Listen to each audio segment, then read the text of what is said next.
Misa had a question about, she's never had a Qigong coach. She's had instructors before, but never somebody there to kind of coach her along. And I was kind of, you may be able to add upon this, but I was saying how instructors typically have their idea is typically to have you learn the form by the end of their instruction, whereas Qigong coaching is more along the lines of principles that you can test for yourself, whether or not they're going to work for you. So I totally agree with that. As a matter of fact, there is a big confusion happening in our field, in our industry, if you will. And the confusion is this: people don't join classes or take workshops or programs because they want to learn another form. But that's exactly what most instructors think. Their job is to teach form. But that's not what people want. That's not what they need. That's not what they're paying money for. They basically end up with a form instead of substance. Mm-hmm. Yeah. And that's exactly what Qigong coaching offers. It offers an opportunity to refocus the attention on the substance of our art, which is the ability to feel the flow of Qi and learn how to be in the flow, rather than focusing on the forms. Does this make sense? I would absolutely agree with that, yes. Absolutely. If anybody, I'm asking too many questions, but one more question. I probably I should wait till you finish, but then when you do teaching situation, when you do teaching, do you teach just the form separately from principles? Well, do you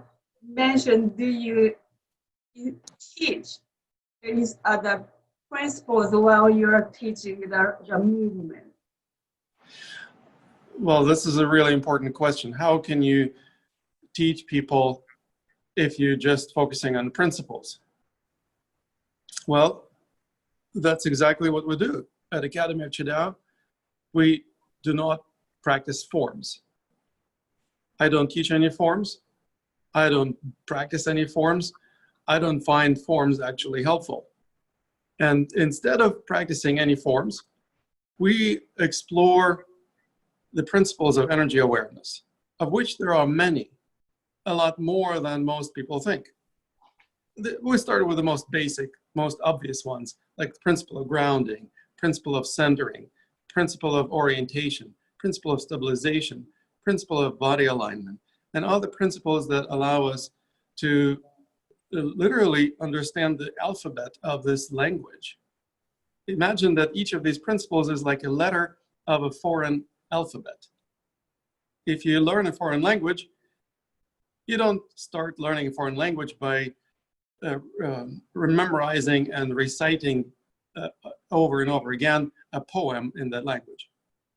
Well, that's exactly what the forms of different styles are. They're like poems. They're beautiful, they are poetic, but they are repetitive choreographed routines of certain moves. And that basically is like learning and repeating over and over a beautiful poem, or maybe singing a song if you put it to music. And it kind of reminds me of Nam-myoho Renge-kyo, which is Nichiren Buddhism. They have you say that over and over again, and you're like, what does that mean then? But you just repeat it over and over again. Exactly. As a matter of fact, one of my spiritual teachers or mentors, Junsei Terasawa, is the monk in the Nichiren lineage. Mm-hmm. And he was one of the few, he is like a renegade in that lineage.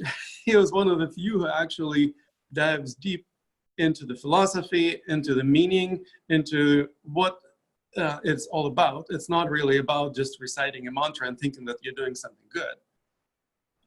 But most people who recite the mantra, they're just thinking that they're doing something good because they're doing what they've been told to do. Mm-hmm. But that's not why they joined that movement or that religion. They didn't join the religion because they wanted to recite the mantra. They joined religion because there were certain spiritual appeal. There were certain benefits they were hoping to experience. There was some alignment that they wanted to enjoy. Well, that's exactly what people hope to experience as a result of practicing Qigong too. And instead, they end up just reciting a formula or a certain routine of movement. And that's an unintelligent way to do energy arts. It's like I said, you can sing a song in a foreign language, and people may even think that you speak that language. You know, I often bring the example of my own mother. Before I was born, she was not a scientist. Now she's a scientist, a retired professor. But before I was born, she was actually a singer, an opera singer. And she was really, really good one. She sang in Bolshoi Theater in Moscow. So she sang mostly in Italian because a lot of operas are written by Puccini, and also in German. The opera is written by Wagner. So she sang in Italian like a bird. People would often think that she actually spoke Italian. And she also sang in German. Mind you, she doesn't speak a stitch of those languages, and nichts verstehen, it doesn't comprehend. So basically, it's like she was really good at singing those particular words that she learned how to pronounce just right, and they would come out beautifully, and everybody was happy, and she was receiving accolades. But that's not the fluency in that language.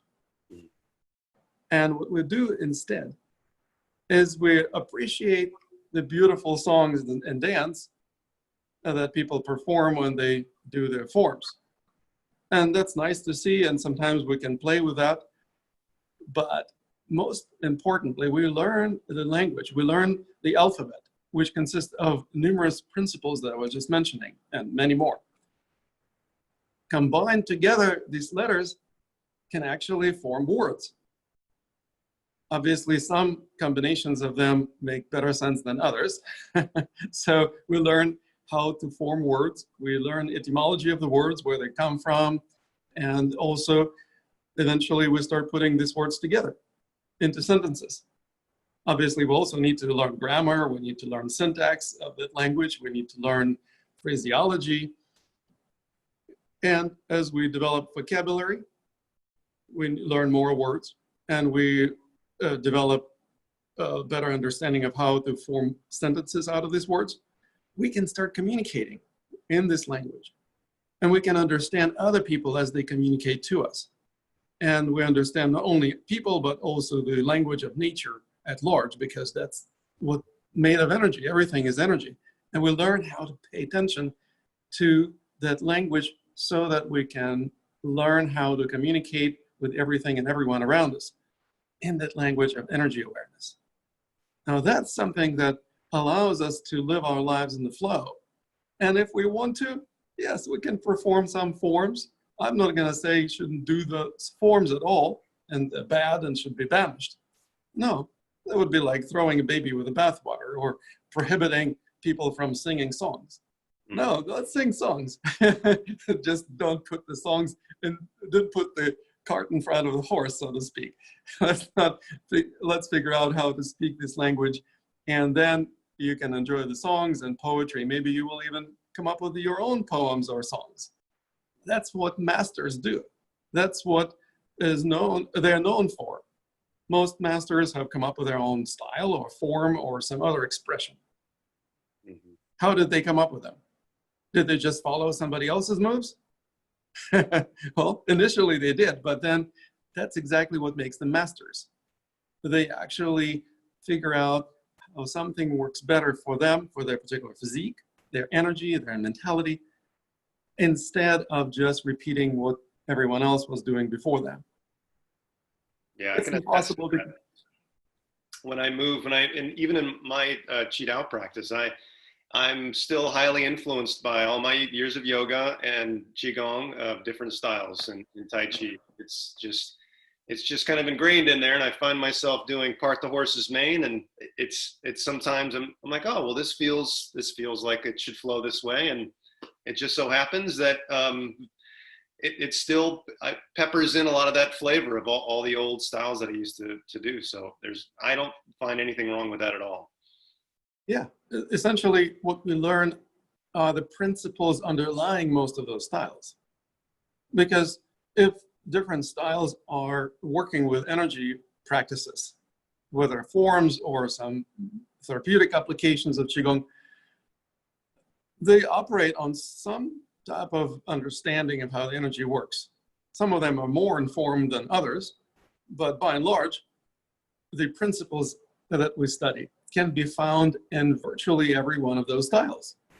Some of them apply these principles, some of them don't apply them, but the idea of the existence of the principles is pretty undeniable, and we make sure that through the process of coaching, we test the principles. We actually don't just accept them on faith because somebody told us this is how these things work. We actually put everything to test so that we kind of feel like we have the firsthand experience. And then it becomes an experience-based practice or evidence-based practice rather than faith-based practice. Mm-hmm. We don't have to engage in occult behavior, believing that the master knows better than anyone else what is right and what's wrong. Instead, we test everything. Everything that I offer to my students, I implore them to put to test through a rigorous battery of tests so that they don't have any doubts whether or not something works better for them than something else. And they may find something different from what I personally found. Like I found something different from, let's say, my grandfather found worked for him. But he was a much shorter man, much more muscular, and also he lived in different times. And we live in different times, and our students live in different times, different generations, different genders, different nationalities, different backgrounds. We can adapt every one of these principles to their needs so that they feel like they are doing something that works for them rather than just repeating somebody else's moves or routines. Mm-hmm. And that is exactly what makes their practices much more effective. If we want them to benefit from practice that we teach, we want to make sure that this is effective. How do we know? If we don't test, we can only assume that something is happening. Yeah, we can update and accommodate. I agree with that. Everything should be able to, you should be able to update things to your own style and your own way of being. Totally. Beautiful. Yeah. Well, thank you for asking very pertinent and important question, Lisa. Oh, Does anyone else have any questions, or perhaps someone would like to experience coaching firsthand? We'd have one question from Sylvia. Do you adapt the form or the underlying principles? Thought the former. I heard you say the latter. Well, so everything is subject to change. Underlying principles also can change. The likelihood of them changing is going to be less. So if we understand the principles that govern our practices, we will learn to trust that they are more or less consistent. They may not be perfectly consistent. They may be subject to change as well, but at least we understand that they are trustworthy. We've tested them hundreds of times. We know that they work. The form, on the other hand, is transient. One day, one master does form this way. Another day, a different master, or even the same master, may do the same form differently. You know, how many times people say, I don't understand.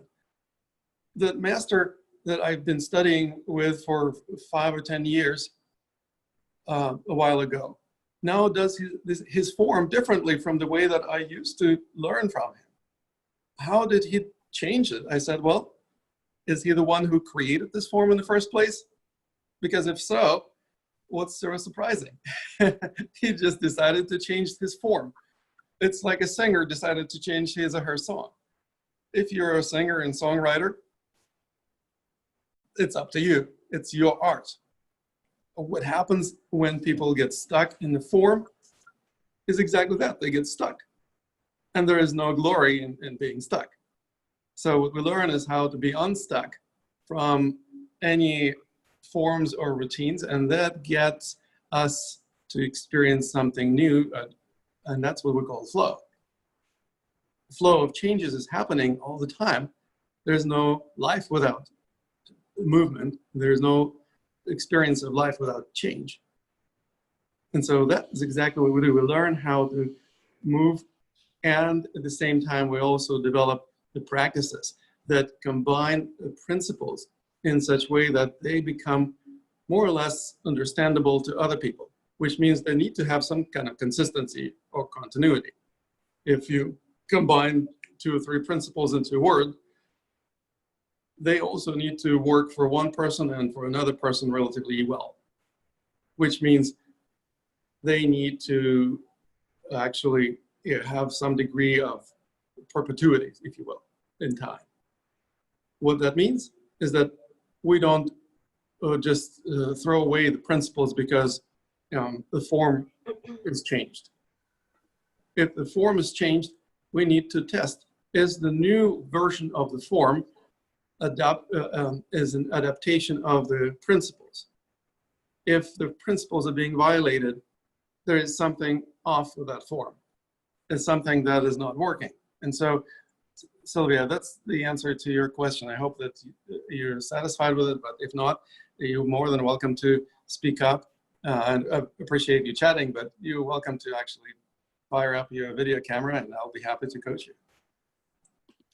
Monica also looked like she had a question as well. Monica? Yes, exactly. Because I'm coming from Tai Chi and I just started recently Qigong. And I'm a little bit confused. You're talking about forms of Qigong. I never learned a Qigong form so far during my Tai Chi practice. This was just part of it. Can you explain a little bit better? I mean, so far, as much as I got taught, medical Qigong is just part of Tai Chi. But meantime, I digger into Qigong and I think these are 2 separate things. Am I right or wrong? Well, if you consider that Tai Chi and Qigong are so closely related that you said the medical Qigong is part of Tai Chi. Do you do forms in Tai Chi? We do forms in Tai Chi and we do, we sometimes have a Qigong, medical Qigong practices where we have a form as well. But I never ever realized that the more I learn about Qigong, the more I think these are 2 different ways. I mean, do you understand what I mean? That Tai Chi is not just part, that Qigong is not just part of Tai Chi. Qigong is a style or lifestyle or with principles itself based on the same roots. Exactly. Yes, you're totally right. As a matter of fact, Tai Chi is a relatively new discipline.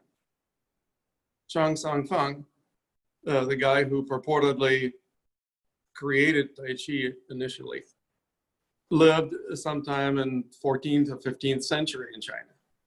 Well, Qigong has been around for 5 or 6 or maybe even more thousands of years. Okay. So Qigong has been around for a lot longer, even though it was not called Qigong all this time. Qigong is also a relatively new word or term in Chinese language, but it doesn't matter. Basically, the principles of energy awareness have been explored by many generations of people way before Tai Chi came online. Tai Chi became more concerned with doing forms because that's easy to teach. And so for a convenience of a teacher, people do Tai Chi forms. But it's not because it's better for the students or it's a more effective way to practice. It's just simply convenience. Obviously, what's convenient for one person may be inconvenient for another person. I personally don't like doing forms and I don't find them really helpful. So I just do not practice any forms at all. Now, when people ask me, but wait a moment, but you do this forward push or backward pull or uppercut or downward press or openings or closing or various other types of movements, I say, yes, I do. Those are like words. I can bring them together into sentences. And if I communicate with another person, I can work with that person in an exchange of energy. So we actually are communicating with each other, maybe asking a question, maybe giving a positive or a negative answer to that. That creates a flow of exchange of information and energy exchange. Are you talking about it?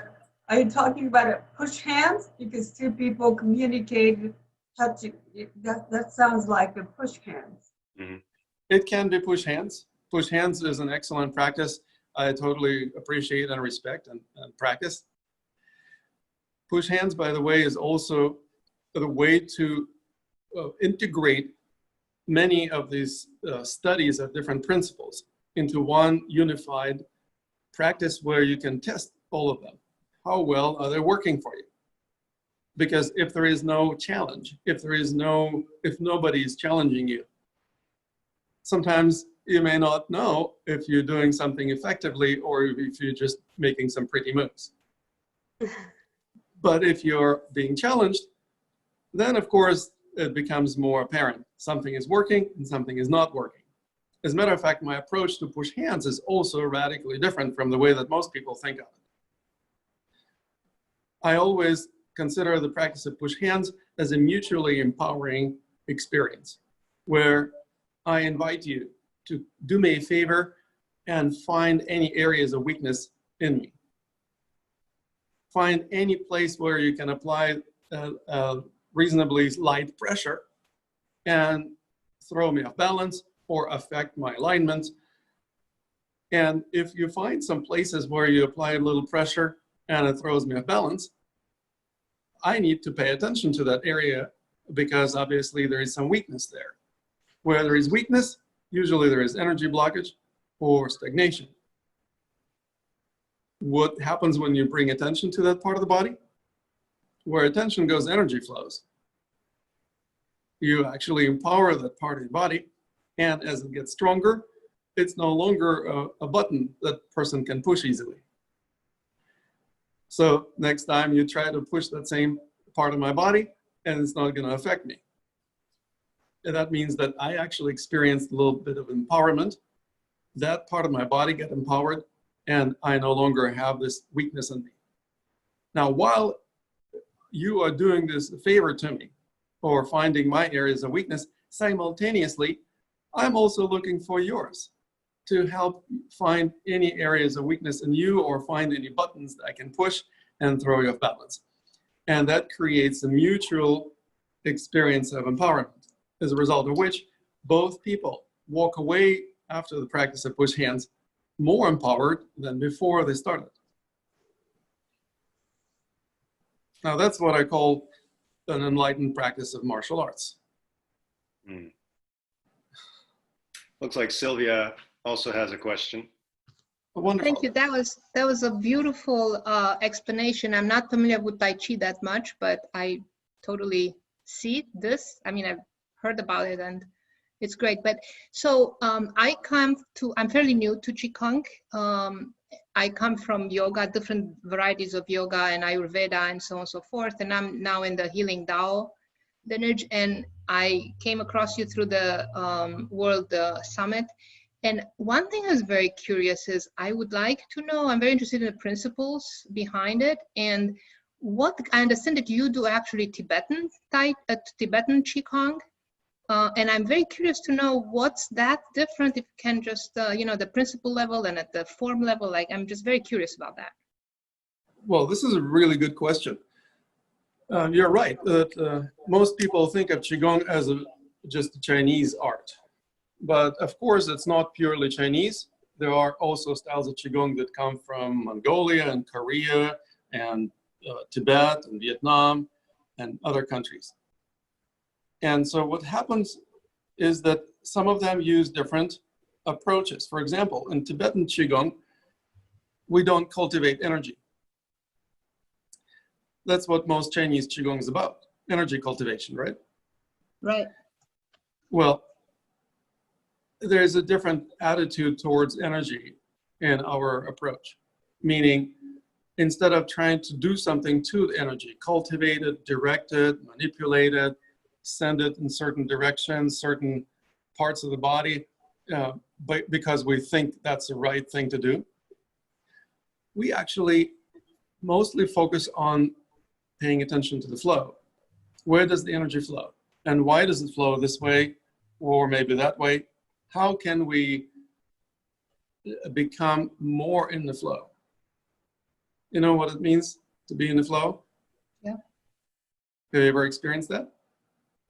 Well, I don't know now if you're asking like this. I mean, I thought I did, but maybe I didn't. I don't know.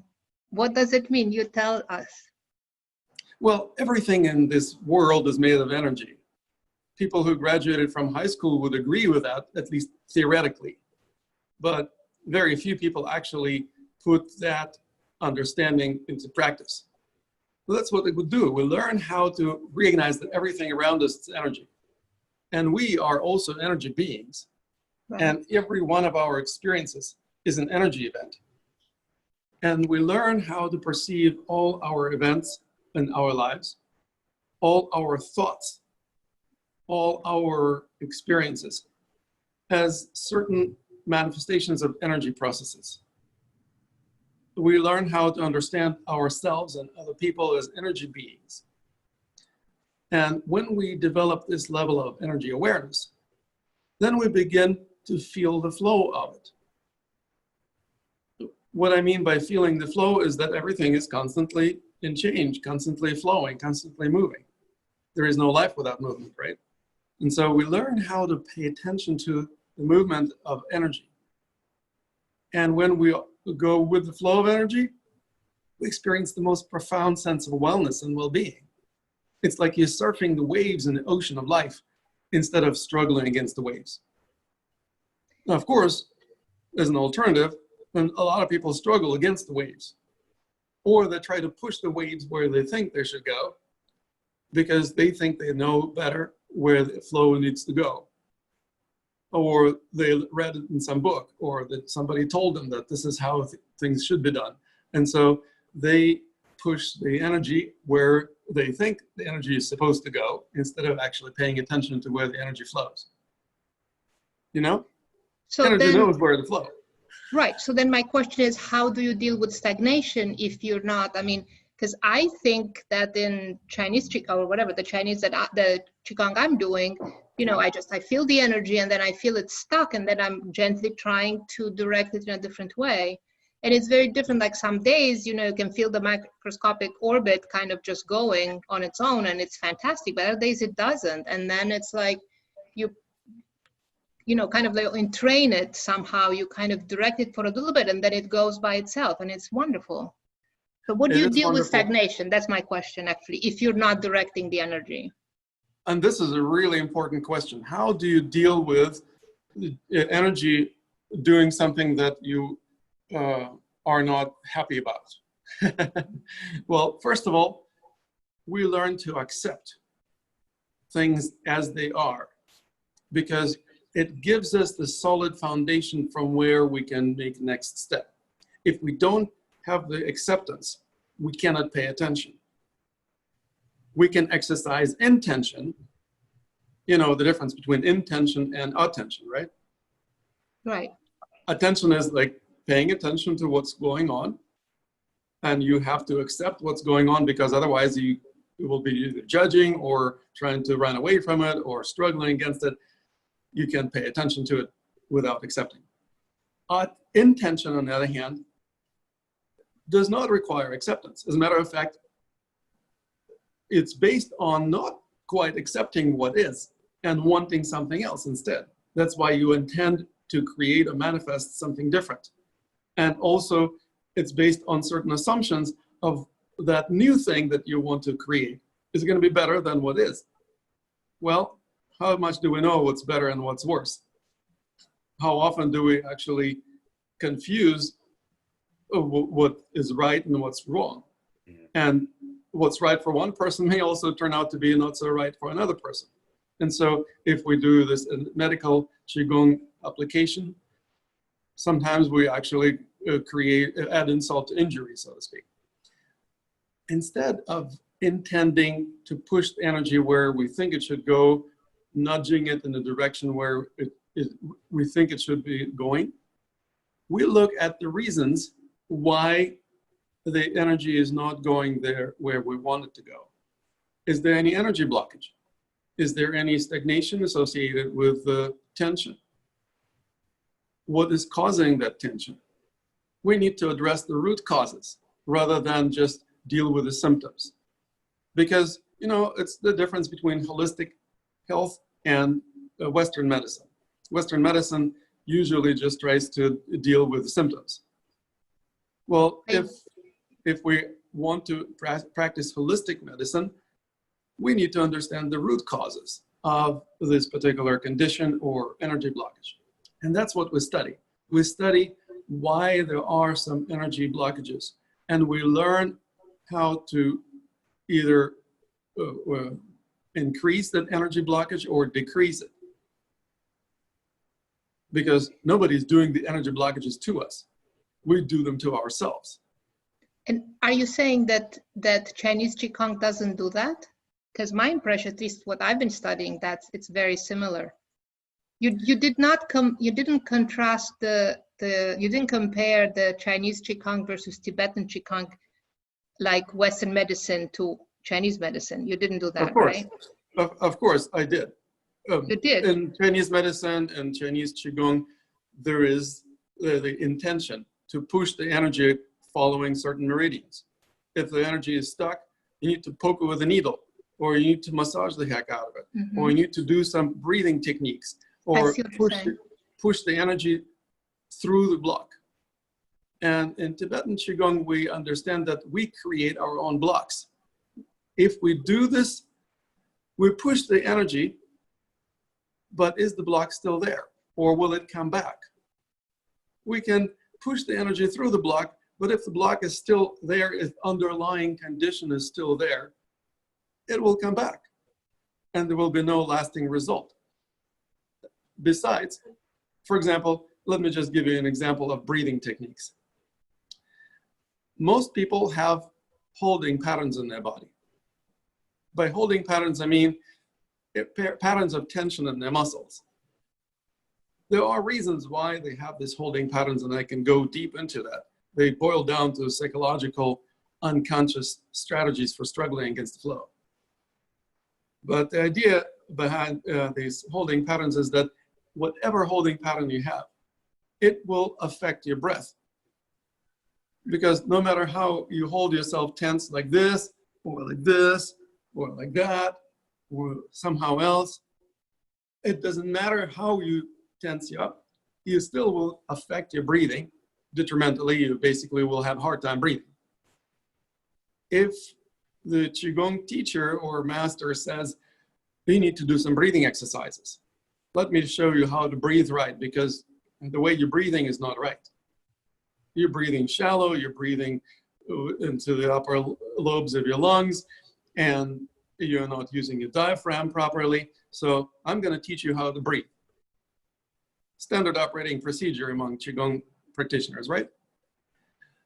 If you still hold tension in your body and you try to breathe right into your diaphragm, you can only accomplish it by tensing up more, by resisting one tension with opposing tension.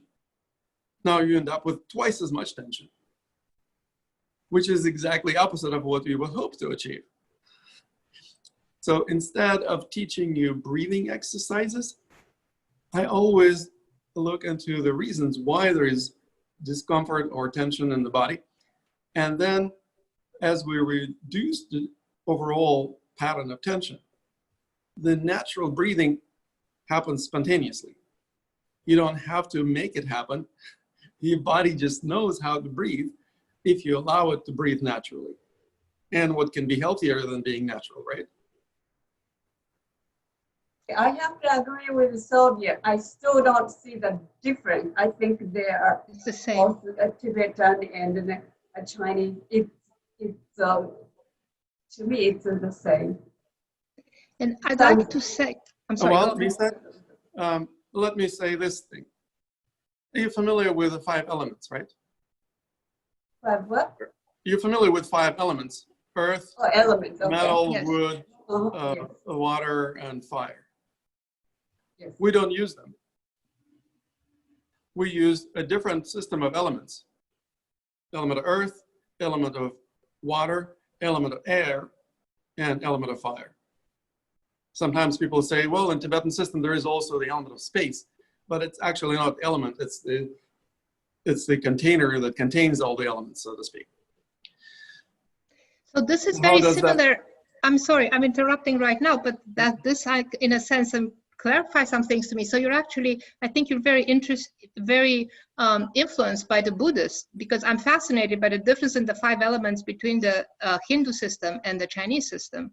And anyway, I don't want to, I mean, I'm very passionate about that. I had some incredible revelations, and you know, I don't want to monopolize anything, but I understand now much more where you're coming from. But I do think, like Misa, that there are really not that many differences. And I'm just going to say one more thing, and then I'm going to Please, not. yeah, go ahead.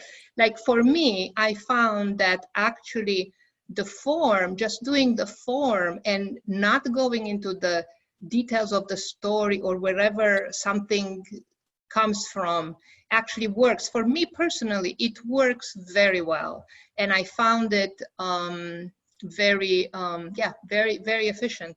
You're just, and for me, doing these, like, you know, doing the macrocosmic orbit, and then things go around, and then just like doing a grounding exercise, and I'm just, you know, on purpose grounding myself, and then my body relaxes and my breathing calms. So for me, that works very well.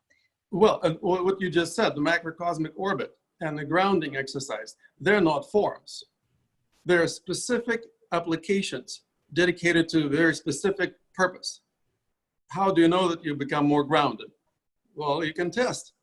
If you feel more grounded, or somebody can actually come and push you, and they will have a hard time pushing you over if you're really grounded. You can test me. Deep earth pulsing, for instance, it's amazing how I don't know why I have these blockages. I'm doing deep earth pulsing and I just feel better. It's amazing.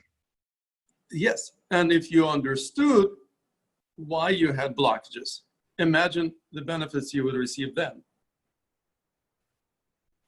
I don't know, because doing that, I'm all in my body, where if I try to understand, I'm getting into my head, right?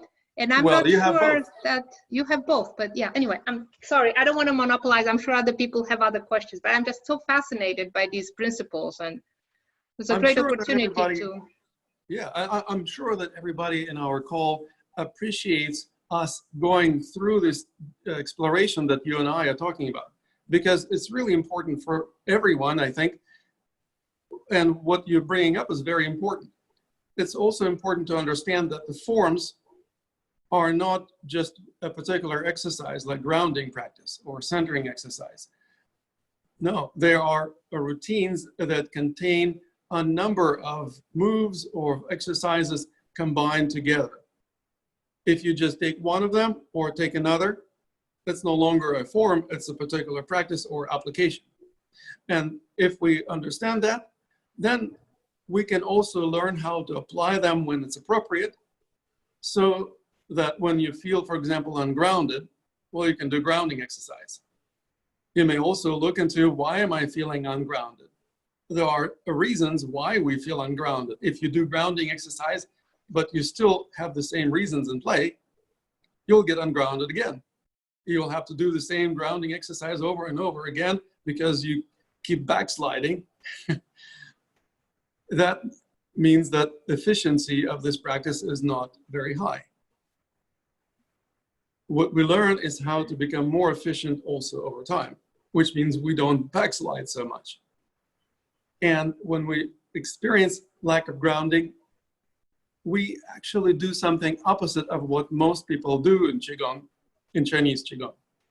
We do more of that first. If you feel any tension or any energy blockage, you first add more tension to it or shorten the muscle that is already tense first. Why? Because you work with the dream of your body. You work with the reasons behind the tension.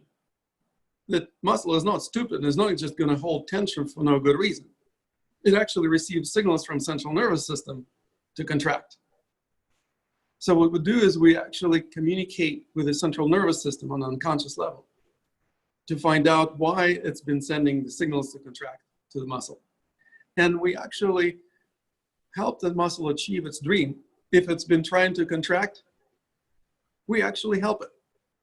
As we help the muscle become shorter, which has been trying to do by contracting all this time, it actually becomes happy. Instead of trying to stretch the tense muscles, which is what most people tend to do. Which of course makes the muscle unhappy because you do the opposite to it of what it was trying to achieve.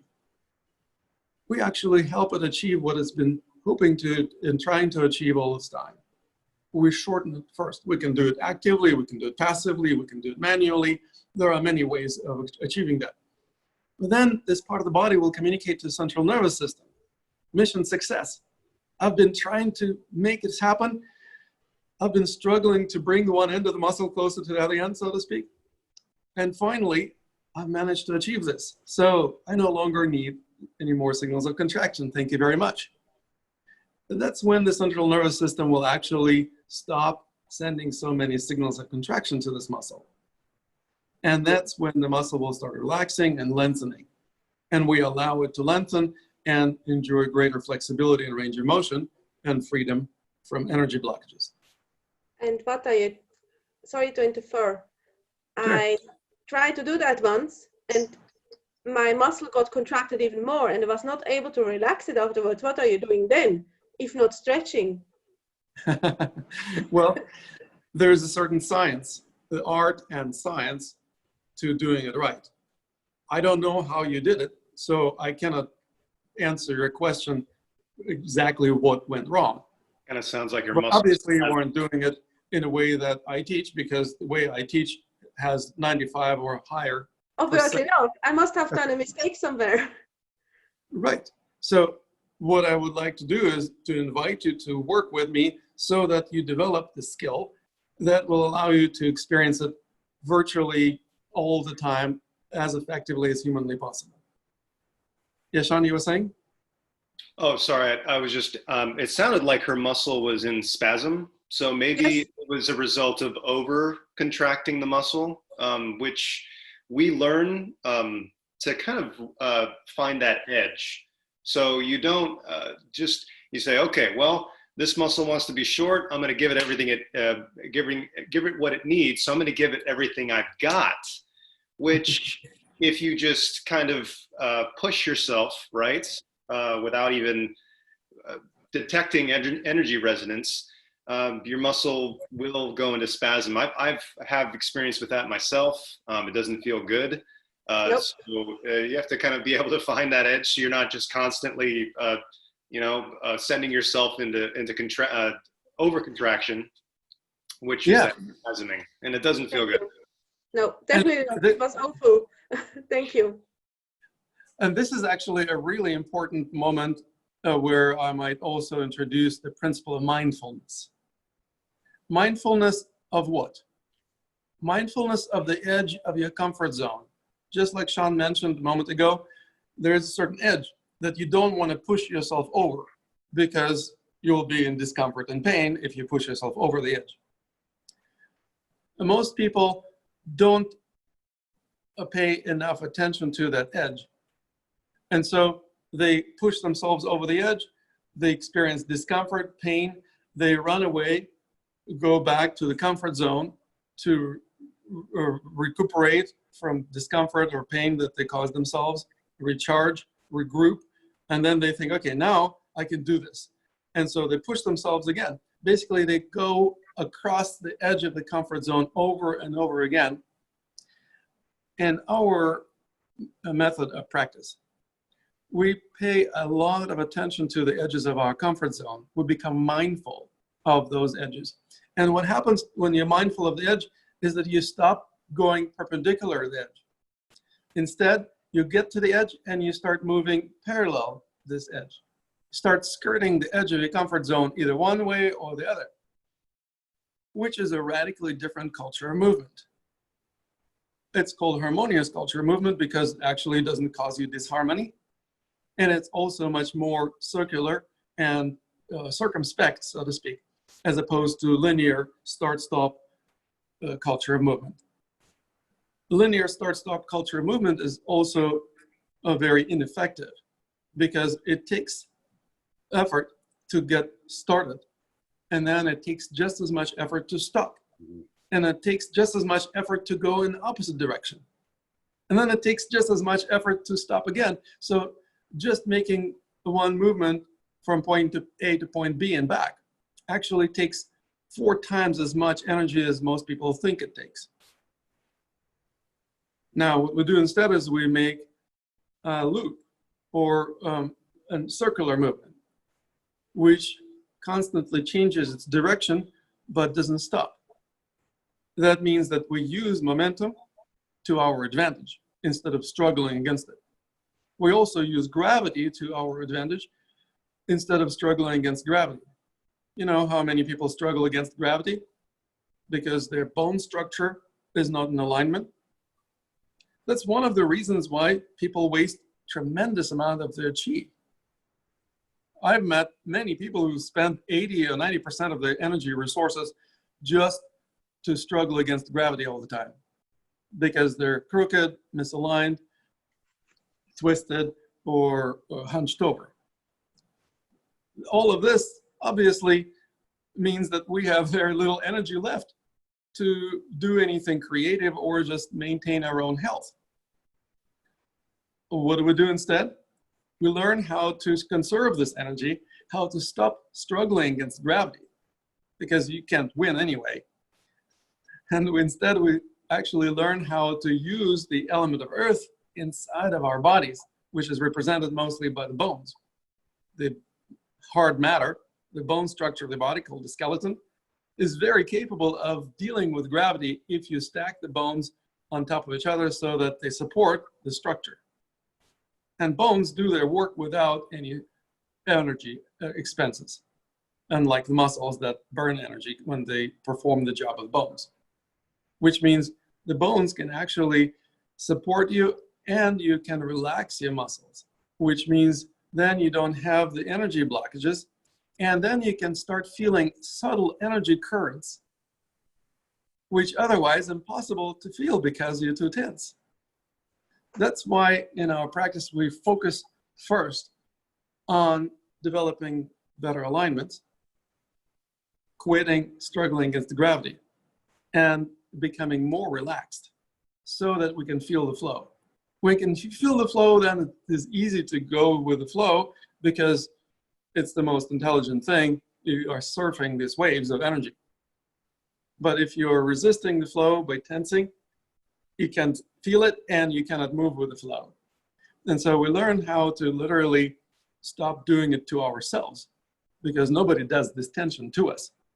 And as we release this tension, release unnecessary energy blockages, we actually also become less tense in our consciousness. Our consciousness expands, becomes more harmonized.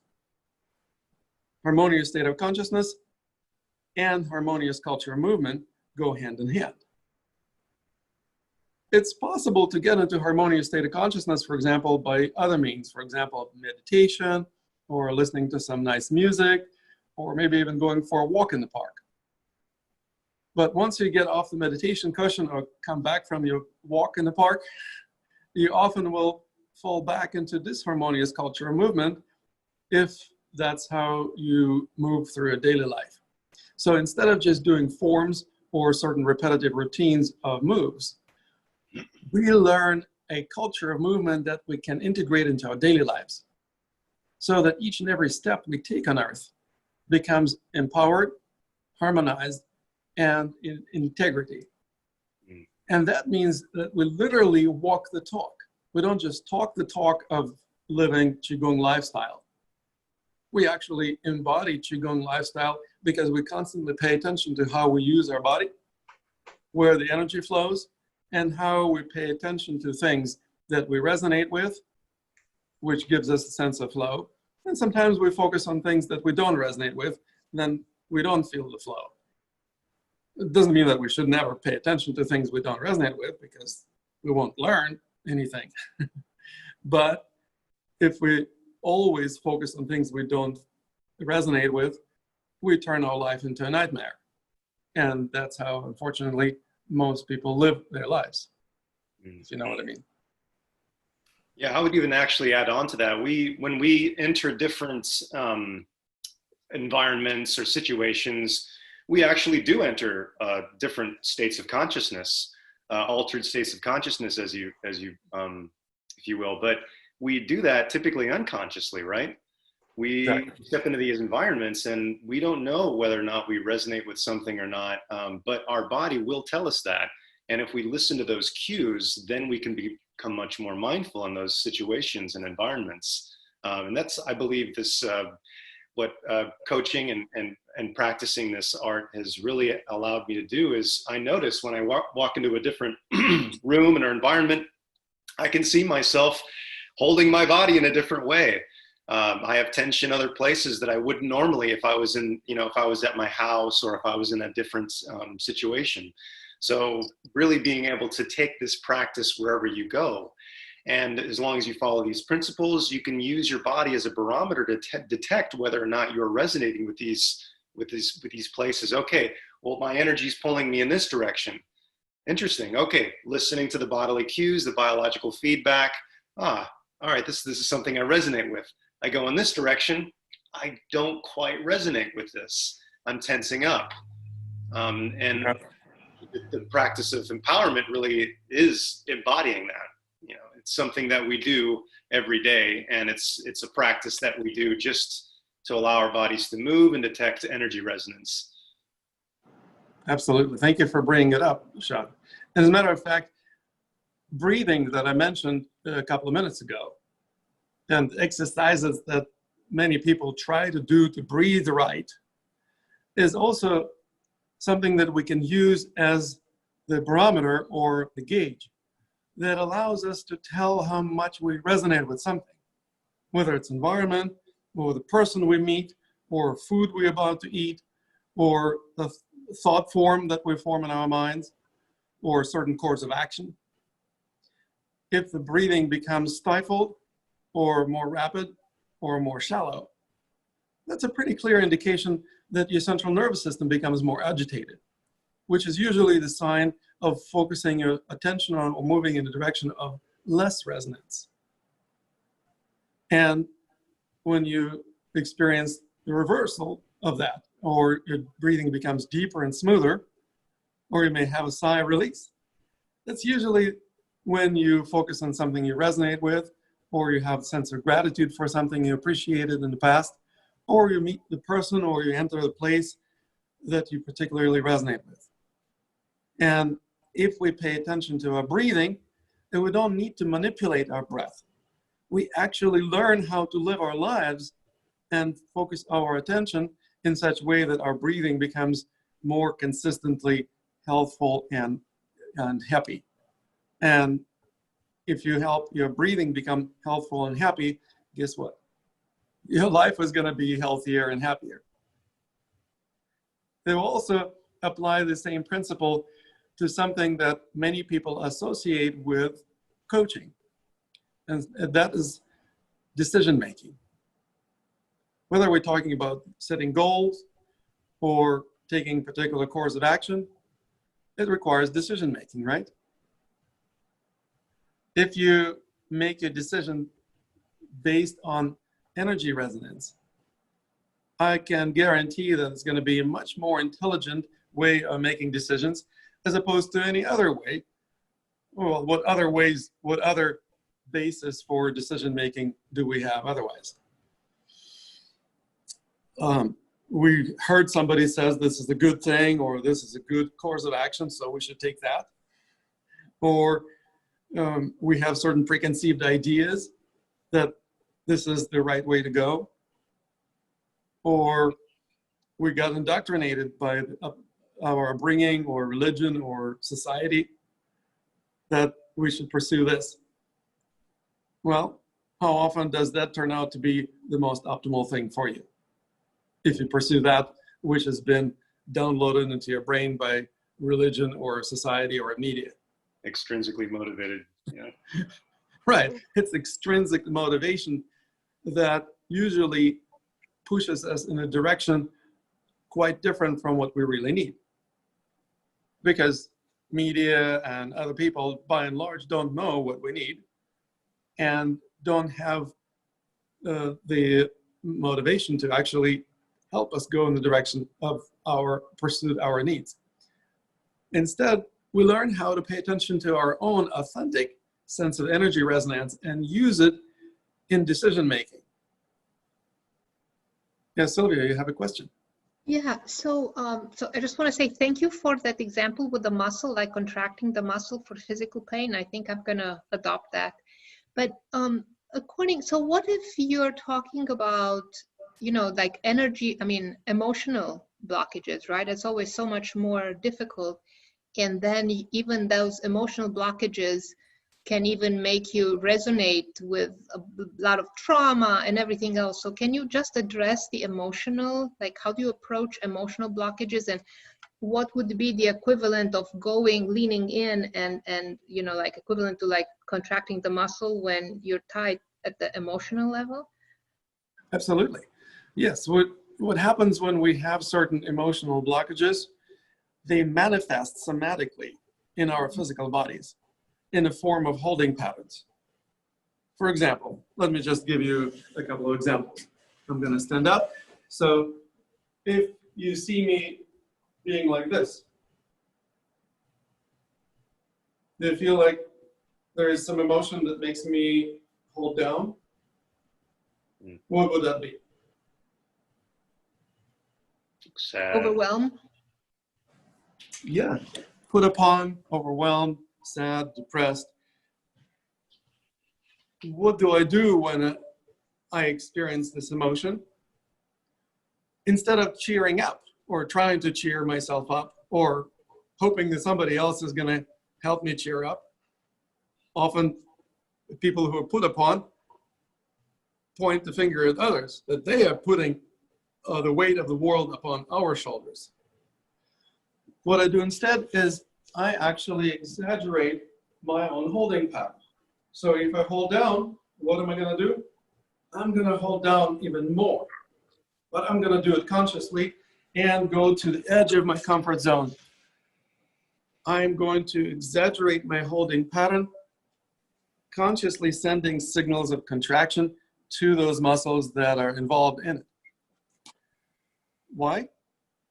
Well, because if we hold tension unconsciously, we cannot stop doing it because we're not conscious of the fact that we're doing it. You cannot undo that which you do unconsciously because you're not aware of how you're doing it. But if you consciously do that which you used to do unconsciously, you become aware of how you're actually creating this holding pattern within yourself. You may also connect with that state of consciousness associated with this holding pattern, become more aware of all those emotional turbulations that you may have. If you go only to the edge of your comfort zone, you're not going to throw yourself into suicidal depression. You're not going to cause yourself more grief than you can handle. But you become aware of those emotions. You become aware of how they manifest somatically in your body. And then you have the handle on them, because then you can do something about your conscious choice. If you consciously chose to contract these muscles, then you can also consciously quit. Or I would even say consciously but slowly reduce the tension. So you don't just drop the tension like a hot potato. You actually gradually reduce the tension so that you know how to do this on a conscious level. Then you really have the handle on your tension and you're fully aware of the emotional states associated with it. Now, in our coaching programs, we have much more sophisticated ways to work with emotions. I promise you that. This is just kind of a more obvious and tangible example of that. But it gives you a very clear example of how we don't struggle with emotions. We actually go into them, become fully connected with what we're doing on the unconscious level. And if we become conscious of it, then we have the freedom of choice.